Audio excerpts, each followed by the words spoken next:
Guys, I'm shook. I'm shook.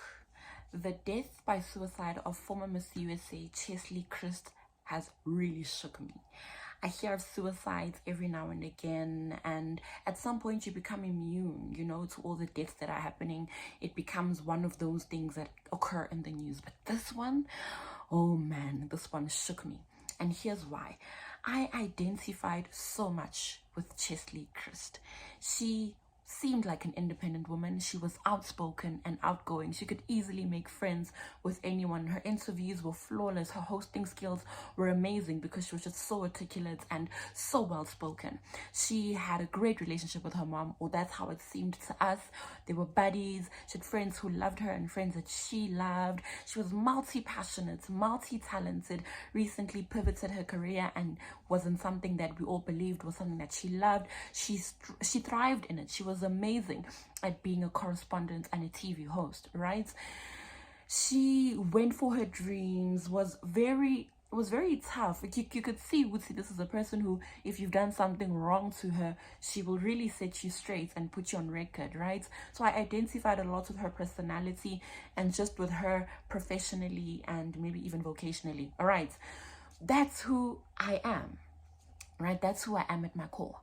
However, the problem with this is that this is what all of us see externally. And there could be things festering on the inside, things boiling on the inside that people don't get to see. And with her committing suicide, I really believe that there were things going on that nobody got to see. Just recently on the 29th of January, on the past Saturday, I was speaking to a group of young people, and the topic was really on toxicity, right? People who are toxic, or how you come across as toxic. And before I could even brand anybody as toxic, I thought it was a good idea for us to actually go back to attachment styles that formed in our infancy and how they manifest in our adulthood and in our relationships. And I'd always known this, but it got refreshed in my memory that my attachment style is avoidant dismissive, right? I am very independent as a human being. I am an independent person, just financially and in all other areas, especially emotionally. I am the person who, when things go wrong, I will cry on my own. I will self-soothe. I will pray. I will come up with solutions. By the time people get to hear of what is going on with me, it's a tad bit too late because I've already gone through all the emotion. I've already gone through all the things. They just hear it as a matter of fact and not as a matter of occurrence or a matter of emotion. Maybe this was true for Cheslie as well, right? People saw the external, like the goofiness, the funniness, and the strength and all of that. But deep inside, things were happening. And the reason this scared me, I'm really fearing for my life, is because what happens on the day that my coping mechanisms don't work anymore? What happens when I can no longer avoid, when I can no longer dismiss my emotions and my feelings? What happens on that day? Because I don't think anybody knows when the bar will break. I don't think anybody knows the straw that will break the camel's back, right? And so I'm thinking, what happens when I feel like my prayers don't go to God adequately anymore? What happens when I can't on my own devise a solution, when everything I'm used to doing is no longer sufficient? It got me really, really worried. And I was really just thinking about, I cannot begin to think of the thoughts that go through somebody who is contemplating suicide, right? When you feel like nothing, absolutely nothing will get you out of the pit, out of the hell that you're going through. Nobody, not your mother who you are close to, not your friends who love you, nothing. Not jogging, not exercising. She was big on exercise. Not nice movies, nothing. Nobody.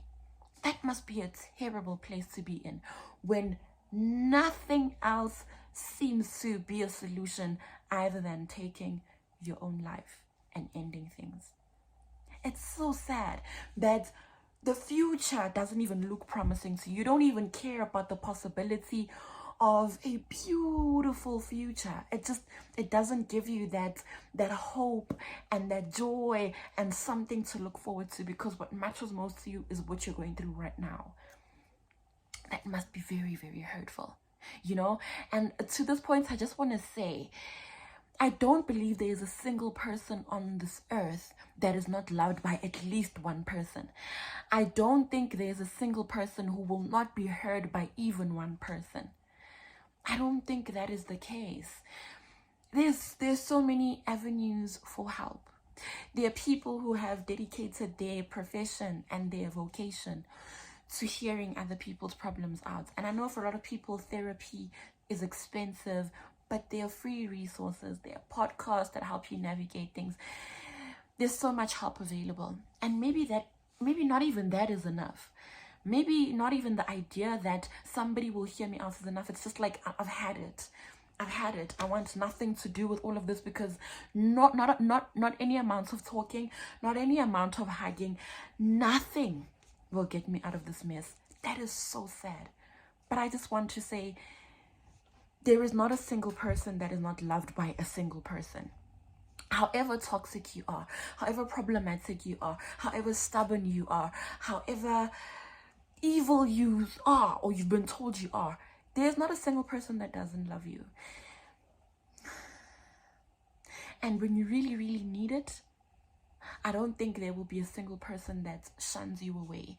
A lot of us have been conscientized of mental health and mental illnesses. We are aware. And at your word, when you say you've had it, there are people who are going to rush at you. I believe this with all my heart. There may not be people that you expect who are close to you, but there will be people who say, talk. There will be people who say, we are here. There will be people who come to you with flowers and chocolate. There will be those people. I really, really believe that. And another thing that makes people want to rather escape, I believe, is when you've done something that is so embarrassing that, oh no, what are people going to say? I've embarrassed my family. My reputation is forever ruined. How will people perceive me? Here's what I have to say on this. The person we should all, or the being we should all be concerned about, is God. And we do things that don't please him and things that have detrimental consequences, right?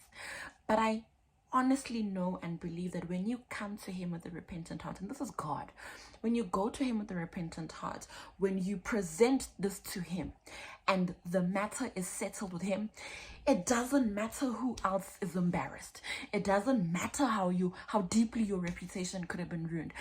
When the matter is settled with him, no jury can be out on what you've done. No person can still be deciding on your fate or on your future. Not even you.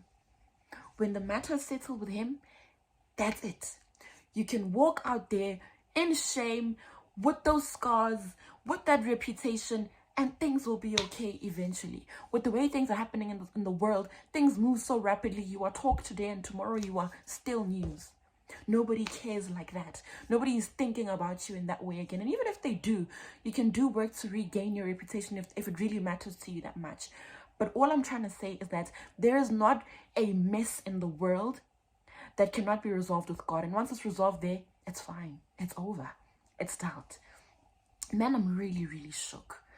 I'm really, really shook. I think all of us need to thrive to get to a place of being securely attached, where you feel safe in the world, where you feel secure, when you know that there are people who love you and they will walk through whatever journey with you, where when something goes wrong, that can't be the end of the world, you know, where death is not the only solution, where death is not the most enticing solution, where you can be okay because things are going to be okay, however bad they seem, however horrific or horrendous they seem.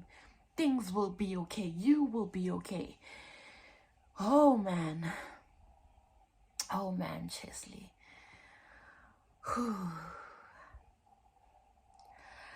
That's all I have to say. Man, I'm really shook. This really got me scared. Like, Bumi, are you gonna be okay? And I will be okay because I'm aware. You know, I thanked God when I heard the news. I was obviously very shocked, and I thanked God for a mental fortitude, for being strong mentally. And then I thought, what happens on the day that you're no longer strong? But that's why we can't always want to be strong. That's why we need to have people who we are securely attached to, who are securely attached to us. That's why God can never not be in constant communication with us, or us in constant communication with him. That's why we can never risk being removed from the source of life and the source of strength and the source of comfort that is God. Oh, there's so much I can say, but I don't want to continue. Guys, we're gonna be okay.